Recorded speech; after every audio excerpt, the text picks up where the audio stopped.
रफीगंज विधानसभा से आप जो है लगातार जो है कार्य कर रही हैं और जनता के बीच जा रही हैं, तो क्या लगता है जनसुराज पार्टी जो है उसको आप कैसे देख रहे हैं? देखिए, मैं रफीगंज विधानसभा में लगातार ही दौरा कर रही हूँ और पब्लिक जो है बहुत ही ज़्यादा उत्साहित है, क्योंकि मैं 2020 में भी जब दौरा कर रही थी रफीगंज विधानसभा में, उस टाइम भी लोगों को था कि एक विकल्प आना ही चाहिए, लेकिन दुर्भाग्य था कि 2020 में नहीं आया विकल्प, लेकिन 2025 में एक मजबूत विकल्प रफीगंज विधानसभा वासियों को मिल रहा है।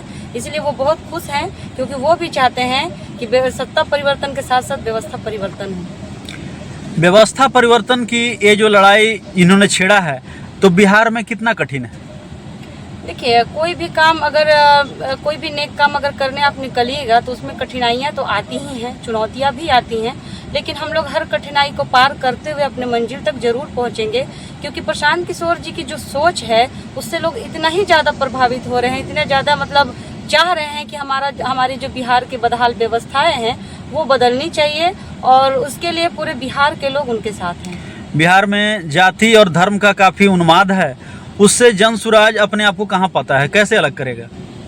देखिए, बिहार इलेक्शन की जब भी बात होती है तो यहाँ होता है कि बिहार में जाति पर ही इलेक्शन होता है, लेकिन जाति जो है एक समाज की सच्चाई है, लेकिन अब जो पब्लिक है ना वो अब जागरूक हो चुकी है और हर जात धर्म से ऊपर उठ करके बिहार की बदहाल व्यवस्थाओं को बदलना चाहती है, क्योंकि उनको अपने बच्चों के लिए पढ़ाई चाहिए, युवाओं के लिए यहाँ रोजगार चाहिए, महिलाओं को सम्मान चाहिए। तो इसके लिए पब्लिक जात धर्म को पीछे छोड़ करके एक अच्छे व्यक्ति को जरूर चुनाव में मदद करेगी। क्या लगता है जब बिहार में चुनाव आती है तो सियासी रंग भी बदलता है, और इसमें राजद जो है मुस्लिम वोटरों को जो है अपने पाले में करने के लिए लगातार कार्य करता है, तो जनसुराज उससे कैसे निपटेगा? देखिए, आज तक आरजेडी मुस्लिम एमवाई समीकरण की ही बात उन्होंने की है और मुस्लिम को कहीं ना कहीं यूज किया है। जब हक देने की बात आती है तो आप उनको बराबरी का हक नहीं देते हैं, लेकिन वोट लेने के लिए आप एमवाई समीकरण पर अमल करते हैं। तो इस बार जो मुस्लिम हैं वो जनसुराज के साथ हैं, क्योंकि उनको अपना हक चाहिए, और प्रशांत किशोर जी ने खुले मंच से कहा है कि हम जो मुस्लिम हैं, और पार्टी की हमारी सोच भी है कि जिसकी जितनी संख्या भारी उसकी उतनी हिस्सेदारी, तो मुस्लिम समाज को प्रशांत जी पहली बार ऐसा हो रहा है बिहार में कि 40 सीट देने के लिए बोले हैं। तो इससे हम जो मुस्लिम भाई बहन हैं हमारे, वो भी खुश हैं कि हमारी भागीदारी अब सुनिश्चित होगी बिहार में। क्या लगता है कि बिहार में जाति धर्म का बंधन टूटेगा? बिल्कुल टूटेगा। इस बार 2025 में लोग देखेंगे इस चीज को, और दूसरे राज्य के लोग जो मतलब बोलते हैं कि बिहार में सिर्फ जाति पर इलेक्शन होता है, तो इस बार कुछ नया होगा बिहार में। रफीगंज क्षेत्र में लगातार आप जनसंपर्क कर रही हैं, जनता के बीच जा रही हैं, तो क्या लगता है जनता की मूलभूत समस्याएं क्या आ रही है? देखिए, मूलभूत समस्याएं तो ये जो भी ये 5 चीजें हैं प्रशांत किशोर जी की। सबसे पहला तो शिक्षा है, क्योंकि बच्चों को अगर बुनियादी शिक्षा मिलेगी तभी जाकर के उनका जो परिवार है वो खुशहाल होगा, और ये 5 चीजें तो है ही। उसके अलावा सर, नल जल की इतना ज्यादा समस्या है। हर गांव में जाइए तो कहीं टंकी है तो कहीं मोटर नहीं है, कहीं मोटर है तो कहीं घर तक पाइप भी लाइन नहीं बिछा हुआ है। उसके अलावा रोड नहीं है। पिरवा पंचायत में मैं गई थी, एक विधान नगर है, उस गांव में सर आप यकीन नहीं करेंगे कि उस गांव में अभी तक बिजली नहीं है।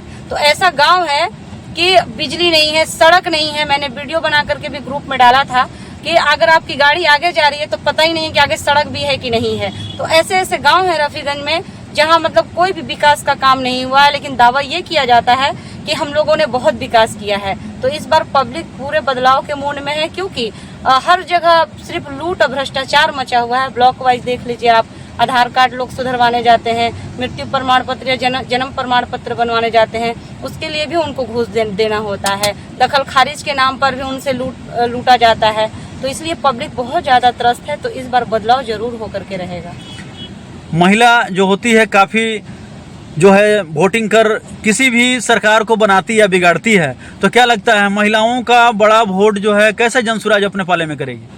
देखिए, महिला जो है आज बिहार में आधी आबादी है महिलाएं, 5 से 6 करोड़ महिलाएं हैं। अगर हम महिलाएं चाह जाएं तो किसी भी सत्ता को उखाड़ फेंकने में हम लोग अहम रोल अदा कर सकते हैं।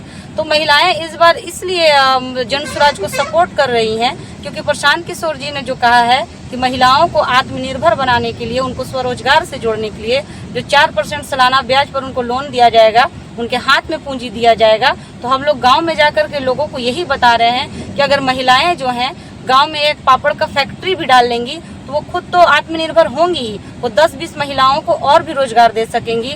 बहुत सारा काम है जो महिलाएं घर बैठ करके अपना परिवार संभालते हुए, अपने बच्चों को देखते हुए कुछ भी काम वो करेंगी तो उनको 4% सालाना ब्याज पर उनको लोन दिया जाएगा। और महिलाएं इससे काफ़ी ज़्यादा खुश हैं कि अगर जो पढ़ी लिखी महिलाएं हैं वो तो कुछ ना कुछ कर ही लेती हैं, लेकिन जो नहीं भी पढ़ी लिखी हैं अगर वो भी स्वरोजगारी हो जाएंगी तो उनका भी परिवार खुशहाल हो जाएगा। तो महिलाएं बहुत ज़्यादा खुश हैं कि जन स्वराज एक ऐसा मंच मिल रहा है महिलाओं को, जो महिलाओं को राजनीतिक रूप से, शैक्षणिक रूप से और मतलब उनको आगे बढ़ाने की बात कोई कर रहा है तो वो जन स्वराज कर रहा है। रफीगंज में आखिर मूलभूत समस्या है क्या? मूलभूत समस्याएं बहुत सारा है। रोड का हो गया, नली गली का हो गया, उसके बाद नल जल का समस्या हो गया, उसके बाद लाइन बिजली का हो गया, उसके बाद रफीगंज में जाम की समस्याएं हैं वहाँ पर। तो ऐसे बहुत सारी समस्या है। और इसके अलावा कहीं कहीं तो सर गांव में स्कूल नहीं है, बच्चे बहुत दूर पढ़ने जाते हैं। तो मूलभूत समस्याएं बहुत सारी हैं जो मिलनी चाहिए लोगों को, क्योंकि आज़ादी के 78 साल बाद भी अगर लोगों को मूलभूत सुविधाओं से लोग वंचित हैं तो कहीं ना कहीं ये सरकार की विफलताएं ही रही हैं। क्योंकि मैं ज़्यादा दिनों की बात नहीं करूंगी, 35 साल की ही बात करूंगी। एक तरफ आरजेडी 15 साल राज की है, 20 साल जदयू की सरकार रही है, लेकिन अगर 78 साल के बाद भी लोग मूलभूत सुविधाओं से वंचित हैं तो ये कहीं ना कहीं अफसोसनाक है। और इसी से लोग उबरने के लिए एक विकल्प चाह रहे हैं। कैसा प्रत्याशी होना चाहिए पार्टी में? देखिए, प्रत्याशी ऐसा होना चाहिए जो पब्लिक के बीच में रहे और उनकी समस्याओं को सुने। ऐसा नहीं हो कि जो भी जीते नेता वो 5 साल के लिए जाकर के अपने घर पे सो जाए और वो 5 साल बाद फिर हाथ हिलाता हुआ आए और वोट मांगे। तो मैं चाहती हूँ कि मतलब इलेक्शन जो है हर साल ही होना चाहिए, क्योंकि इससे नेताओं के मन में डर बना रहेगा और वो पब्लिक के बीच में रहेंगे। इसीलिए हमारी पार्टी कह रही है कि अगर जिनको भी टिकट दिया जाएगा उनको एक लेटर साइन करना होगा और वो उसमें लिखा हुआ होगा कि अगर आप पब्लिक के बीच में नहीं हैं, अगर आप काम नहीं कर रहे हैं तो 2.5 साल के बाद आपकी विधायकी खत्म कर दी जाएगी और वहाँ पर उपचुनाव हो जाएगा। तो जन स्वराज से जुड़कर खुश हैं आप? बिल्कुल खुश हैं। और जन स्वराज को स्थापित करने में, उनकी सरकार बनाने में मेरे शरीर का एक एक खून का कतरा भी लग जाएगा तो मुझे अफसोस नहीं होगा, क्योंकि जो दंश बिहार के लोगों ने झेला है अब उनको आगे नहीं झेलने देना है। उनको एक नया विकल्प मिल रहा है तो मैं बहुत ज़्यादा खुश हूँ, क्योंकि प्रशांत जी जो है बिहार के बेटा हैं और वो बिहार वासियों की बात करते हैं और मैं भी एक बिहार की बेटी हूँ। तो मैं भी चाहूँगी कि मेरा बिहार बदले और एक समृद्ध और खुशहाल बिहार बने। चलिए, बहुत बहुत धन्यवाद। ये थी हमारे साथ सगुप्ता यास्मीन जी, जो रफीगंज से भावी प्रत्याशी के रूप में भी लगातार कार्य कर रही हैं और इन्होंने बताया कि जन स्वराज से जुड़कर ये खुश हैं और लगातार व्यवस्था परिवर्तन के लिए जो यहाँ पर आई हुई है जन स्वराज,